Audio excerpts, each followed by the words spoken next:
পুড়ে যাওয়া রোগীদের চিকিৎসা সংক্রান্ত আলোচনা আপনার সাথে করতে চাই আমাদের আজকের পর্বে। ডাক্তার কনক, আমরা শুরুতেই আপনার কাছ থেকে জানতে চাই যে আপনি তো বিভিন্ন ধরনের পুড়ে যাওয়া রোগী আপনারা চিকিৎসা দেন, ডিল করেন, তো মানুষ কীভাবে পুড়ে যেতে পারে, পুড়ে যাওয়ার ধরন বা কারণগুলো কী রয়েছে যদি আমাদেরকে একটু বলতেন। জি, সম্মানিত উপস্থাপক, অসংখ্য ধন্যবাদ আজকের এই প্রোগ্রাম আয়োজন করার জন্য। অত্যন্ত বেদনা বিধুর হৃদয় নিয়ে আজকে শুরু করছি।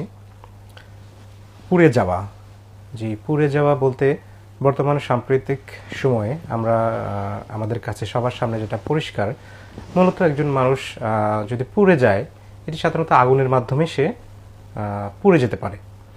কিন্তু আপনি জেনে থাকবেন যে আগুন ছাড়াও বিভিন্নভাবে মানুষ পুড়ে যেতে পারে, যেমন গরম তেল, গরম পানি, এমনকি আপনি জেনে অবাক হবেন যেটা ফ্রস্ট বাইট, মানে কোনো ঠান্ডা, অতিরিক্ত ঠান্ডা কিছুতেও কিন্তু মানুষ পুড়ে যেতে পারে।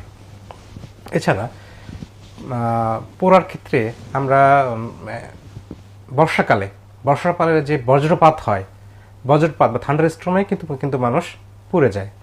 আর এই বর্তমান আধুনিক সভ্যতার যেটা চাবিকাঠি, বিদ্যুৎ আমাদের প্রত্যেকের ঘরে বাইরে সব সময় আমাদেরকে শক্তি প্রদান করছে, এবং পুড়ে যাওয়া রোগীদের মধ্যে সবচেয়ে ডিভাস্টেটিং, সবচেয়ে সিভিয়ার কিন্তু হয় এই ইলেকট্রিক বার্ন বা বিদ্যুতায়িত হয়ে কেউ যদি পুড়ে যান।